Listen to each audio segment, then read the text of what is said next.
All right, as you can see at the bottom of your screen there, we're watching closely the press briefing, or the media briefing as we call it, by the EFF's leadership currently on a site inspection at the Nasrec Expo Center. This is all in preparation for the organization's National People's Assembly. That's what they're calling it.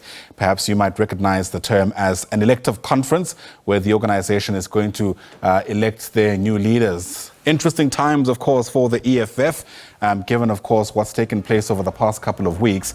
I'm just going to check to see if the briefing itself has started. It seems that Marshal Dlamini might be writing down questions from journalists, but we've seen the party's president, Julius Malema, essentially mentioning last night, well, not really last night, but over the past weekend, that those who have left the organization have acted in a way that could be characterized as attempted assassination. And so there's going to be a lot said about what this means, about what is going to take place there. Let's perhaps just listen in for you as this media briefing gets ready to start at any moment now. To the Eastern Cape. The reason why I'm asking this also is because you indicated that you are urging your supporters and your members to be upfront when it comes to them hearing about either an individual planning on leaving the party or not. So it's in that regard that I'm asking, do you wish that you had been upfront and honest with your party members with regards to the deployment of the Deputy President? Thank you. Thank you. Newsroom number 4. There. The mic. Thank you, Desmond. It's not working.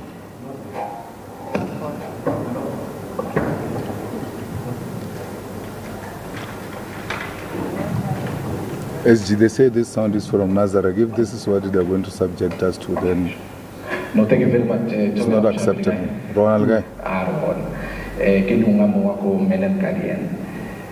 Look, it seems to me the EFF is in full swing of attacking the MK party and then its leadership, especially former President Zuma, who not long you endorsed and said you were in good terms. He was speaking just not long to Sunday Times and saying he's in good terms with you, he's actually your friend. Is that still, is there still a friendship between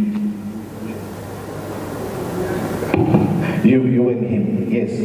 And not long we treated something that had to do with saying that 2 of your favorites are going to leave soon. Do you maybe want to tell us to say who are those 2 favorites that everyone, or what will you anticipate to leave? And lastly, going into this MPA, there's a lot of questions. I think my colleague Alpha raised it about the issue of Mwiseni Ndlozi. Will it not divide the party further if he's not allowed to contest? From what I've been hearing is that some parties are planning to actually protest against the decision if he's not allowed to process, to contest. And maybe lastly, are you endorsing Congress Khadi to be your deputy? Thank you. Thank you, Melody. Number 5. Number 5 is here.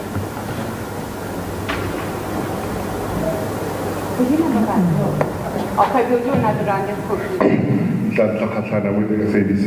Mr. Malema, one question keeps on lingering on one's head is that throughout the years since the establishment of the EFF, you came across as a politician that was very calculated.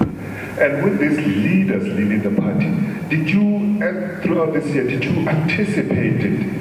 The second question I have is, you are going to your third NPA.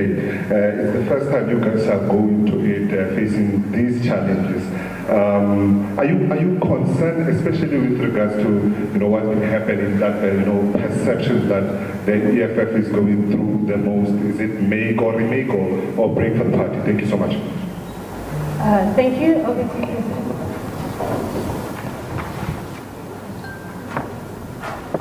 President. Thank you very much. I don't know what you want me to answer on Ndlozi, because I never said anything about Ndlozi. So do not bring your Shebin gossip to me and want me to glorify some toilet discussion. I'm not part of that. EFF has never said anything. If we've got anything to tell you, we'll communicate it. So when you gossip at Kitchener's in Bramfontein, and then after gossiping at Kitchener's, you want us to be part of Kitchener's discussions, don't involve us in any of those things. We don't know what you're talking about. And if we had anything to communicate to you, we would have said. My divisive leadership is what I've been accused of, dictatorship and all of that, since my time in the Youth League. And you still join a party of a person who is a dictator. Why did you join it in the first place? Just stay home. Why do you join decisive party? You came knowing that the president of the EFF is divisive. Why did you join? We made this call that people should join, and they did so voluntarily. You joined the party, you didn't know that the leader was divisive, and then you come here and say the leader is divisive. You joined voluntarily. If you are not happy with the leadership, the door is open. You can leave now. So we are not going to be made sheepish and undecisive because we want to please a non-existing narrative that we are divisive.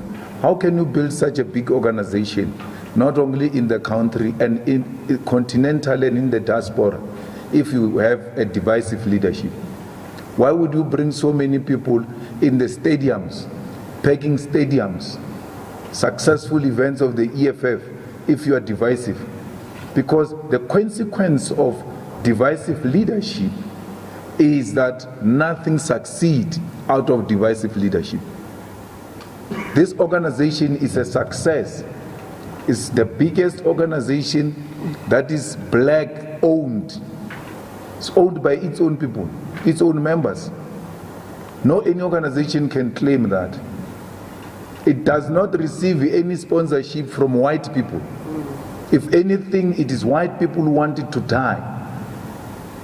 But it keeps on going, irrespective of how they feel about it. So, if you think we have a divisive leadership, it's not our baby. It's your baby to feed Malta Bella. On Pala Pala, we said to you, and I don't know why do you say, what do you seek to achieve? We told you Pala Pala will never die. For as long as the EFF is in Parliament, which it is where we are, and whether you like it or not, those who wish for the death of the EFF, SG, even if the EFF was to die tomorrow, the branches don't exist, the region have collapsed, provinces have collapsed. We've got 39 members of Parliament for the next 5 years. There's nothing that is going to collapse. Those votes are there, they won't collapse. They're going to collapse after 5 years. So you've got guaranteed 5 years of the existence of the EFF, at least in Parliament. So whether you like it or not, the EFF is there to hold Pala Pala accountable. There is something terrible that happened in the previous administration. We referred the matter of impeachment to the panel as required by the rules of Parliament. Why? Because they know that if we were to say, is there prima facie evidence or not, we are going to be subjective because we are politicians. So on matters such as those, you outsource them to non-parliamentarians so that you get an objective view. And that's what we did. We argue that the panel's report, Parliament can't go against it without any rational reason. Parliament has not reasoned why it went against the panel report. So, in South Africa, you cannot abuse majority. Majoritarian will only work where there is no constitution. Majoritarian cannot stand the test of time in court. If you say the majority have voted, even if they voted in an unconstitutional manner, and then you say no, majority have spoken, there's nothing we can do about it. Our constitution doesn't work like that. Every decision, even a decision of the majority, must meet a rational test. And that's what we're going to do. We have never hidden away the reasons why we removed the former deputy president from KZN and those that were deployed with him. We had a meeting of our owners, the EFF. We made assessment. An assessment we made out of our own now direct interaction with the ground in KZN and the complaints we have been receiving from KZN led to the removal of the former deputy president and others. You know, to show you that there was something wrong that the deputy president was doing with other colleagues in KZN. Everything that was reported to us was extremely perfect. So they mastered the mechanism to meet the requirements, even if those things do not exist. There was a point where we wanted people to the stadium, to Moses Mabhida Stadium. Yes. And the numbers we received were extremely more than the numbers we received for votes. And that on its own just told us there's something wrong. And then we did not intervene after. We intervened before. Unfortunately, we were very late. And that's why after we intervened, the SG was able to pull a mother of all matches before the elections in eThekwini. Because that time we're now reclaiming our organization and trying to reposition it. Unfortunately, we're out of time and we had to go to the elections. Me and President Zuma were very good. The same way me and President Ramaphosa were very good. But it doesn't stop me from saying he's corrupt, because he is corrupt. By being good to you doesn't mean I must not tell you the truth. If you listen to my speech yesterday in the Gauteng General Assembly, I said, you must tell the truth even if telling the truth to a lover or your lifetime partner or your wife or your husband.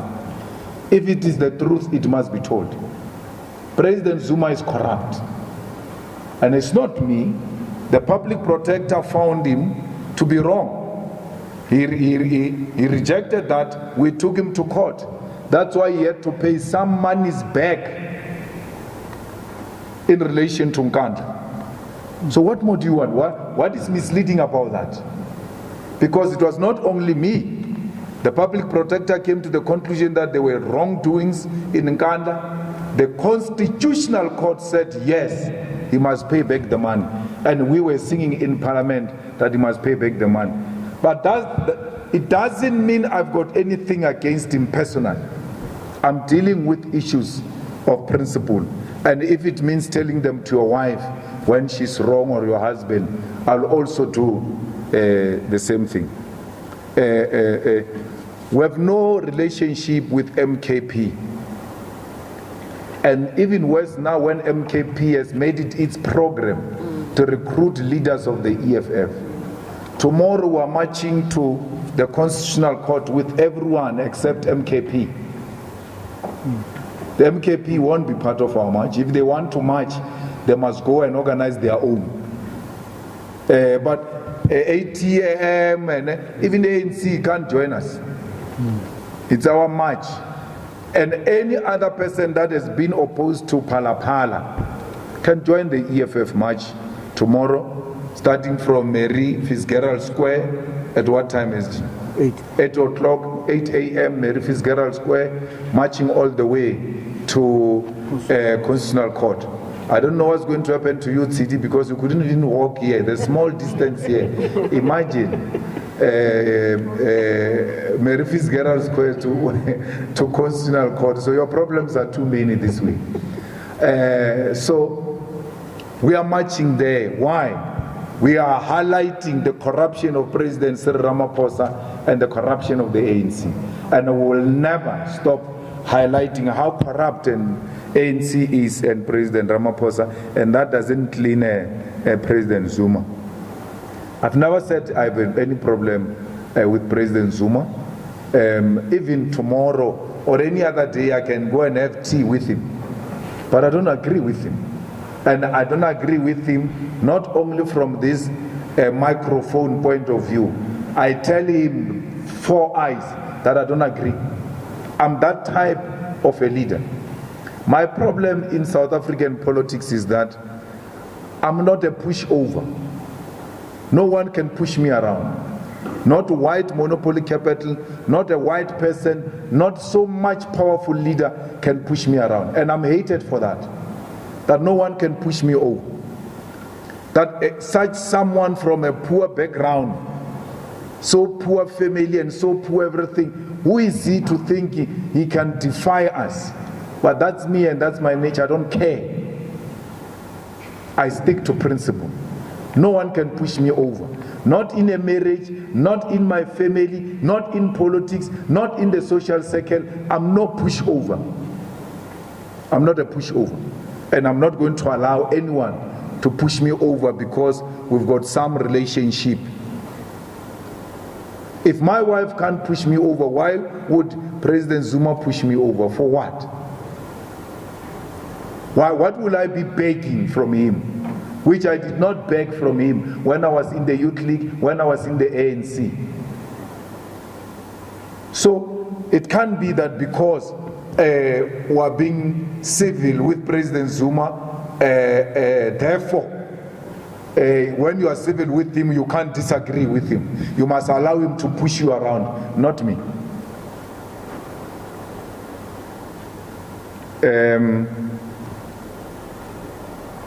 And Mail and Guardian came with something, man, this weekend, which Ndlozi responded to. Rebellion, which is another question we asked. There is no branch that is going to protest here. Not a single one. As a political reporter, you have to have at least an entry understanding of politics. Just entry. You may not understand the depth of politics, but just have the most basic thing. So let's tell you basic, and the instrument you use to measure whether there's going to be a problem or not is those PGAs we had yesterday and a day before. They were not just PGAs. We were testing the waters so that we can anticipate and detect where the problem is going to come from. There was no single problem. Not one, not anywhere. The people you are talking about, they were never spoken about anywhere. Anyway. In 9 provinces, we registered 95% of expected delegates. All of them are registered. They are coming to UJ on the 12th to come and receive their accreditation after producing their ID. Everybody is registered. So you should know that the PGAs will tell you what's going to happen. And your bosses know because you were there in the PGAs. But the PGAs are not trending in the media. And this I was telling my wife. I said, you know why? She said, why? I said, because there was nothing wrong. Nothing went wrong. That's why they can't trend. You don't talk positive about the EFF. If any province had disrupted the PGA, that province was going to be a defamation of all our PGAs, including those that were successful. Weekend. Disappointed. We're not normal the tactician. Oh, we are no longer tactician. Betile weekend. That time. Nothing that happened in the PGAs that is not going to happen here. And we did nothing. We went, we opened the PGAs, all of us. And then after that we left. So that branches can talk freely and express themselves. And which they did. And I don't know why you don't learn, because this is a repetition of what we've been doing over a period of time. And many of you were there.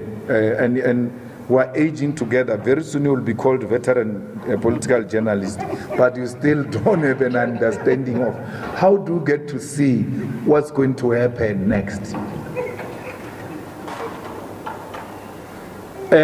Everybody that I said that your favorites are going to leave the EFF, all those that we have anticipated are gone. Are gone. Everybody that we thought is going to leave, they left. Now we're proper. That's why you go fundraising even expired goods that are no longer relevant to the EFF. And then you say, so and so is leaving from the EFF, like high profile, referring to an expired goods, because you are running out of high profiles. There is no one who's going to leave the EFF. Mail and Guardian even says Exodus. Exodus must exit. In your imagination, if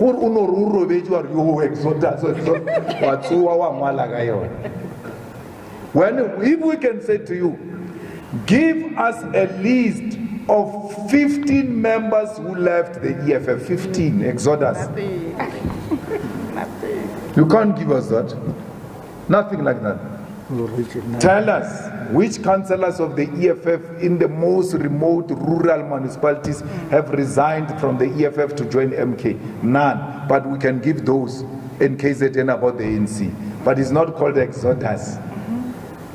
Tell us of any branch of the EFF that called a press conference under the tree and say, as this branch, you are all leaving the EFF. Nothing.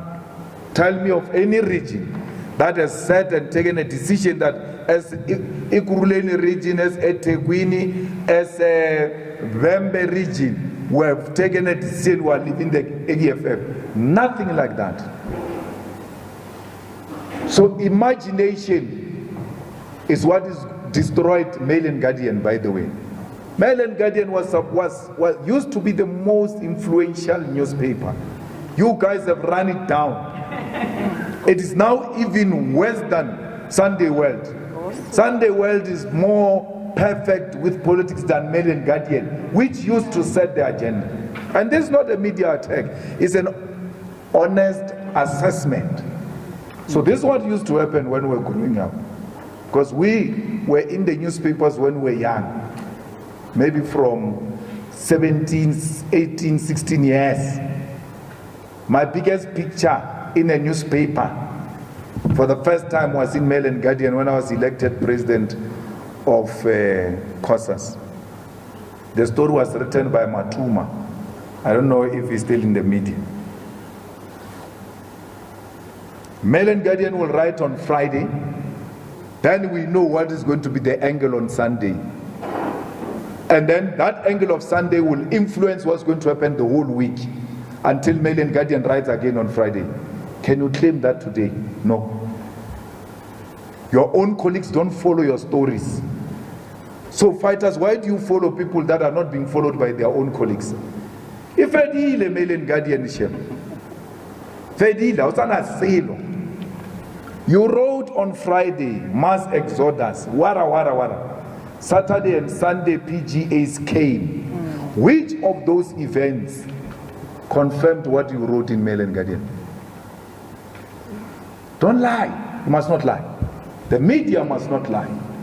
The media must be factual. And where you are factual, we'll never take you on. We'll answer and be held accountable for that. But when you lie, we must tell you it's a lie.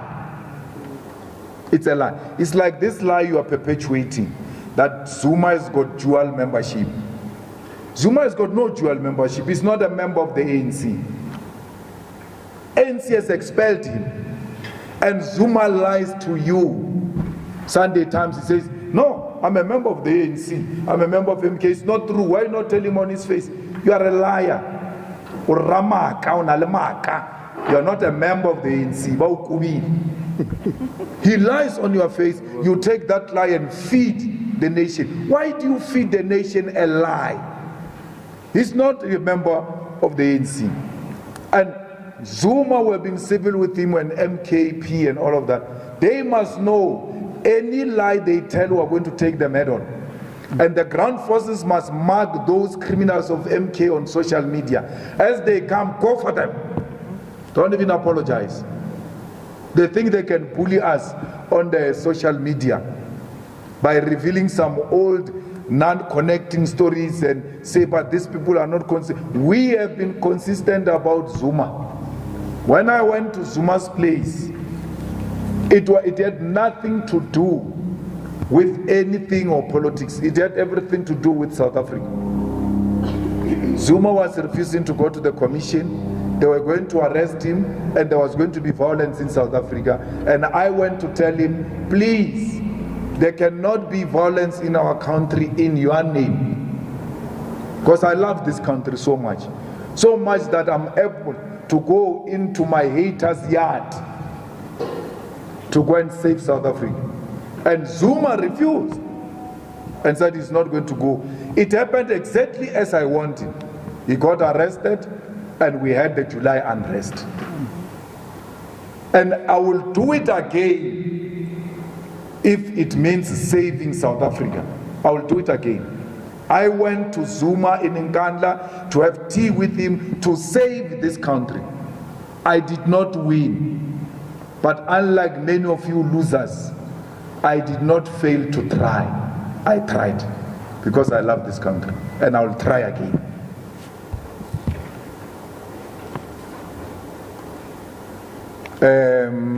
I don't endorse Godrich or anyone. I don't. I don't get involved. Even in my discussion with individual leaders of the EFF, I tell them we can talk about everything else except that who must become what. It's not my business to do that.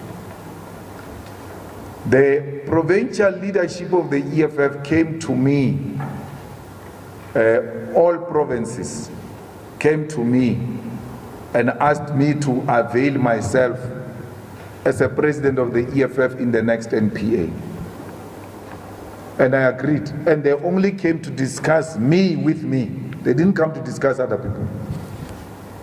And it is their duty as provincial leaders to do that. To tell us that you must avail yourself, or even if you avail yourself, please be aware that we will not support you for this position. It doesn't mean hatred. It's just an honesty so that when you arrive here at the NPA, you don't say, these guys hate me. Why didn't they talk to me? I would have understood. No, they are doing their work. And as part of the tradition, all of us who are sitting here today, leaders of the EFF in the provinces before the current ones, came to us to come and ask us to avail ourselves. And we are following the same process that has happened even before. I think that is that. Is there any question I didn't answer? No. Anticipate challenges, the NPA, nothing. No. I answered that one of. We don't anticipate any challenge. We anticipate. All right, so there you have it. Quite a media briefing, for lack of a better term, as I suppose is anticipated from the EFF's leader, Julius Malema. He's spoken about essentially not being a pushover. He says that's why he's hasted in the media. Phala will not die as long as the EFF is in existence. That's something else he mentioned. Also saying that he and the former president, that's Jacob Zuma, are good, but that doesn't stop him from saying that the former president is corrupt. Those sentiments and many others, I'm sure, going to garner a lot of reaction.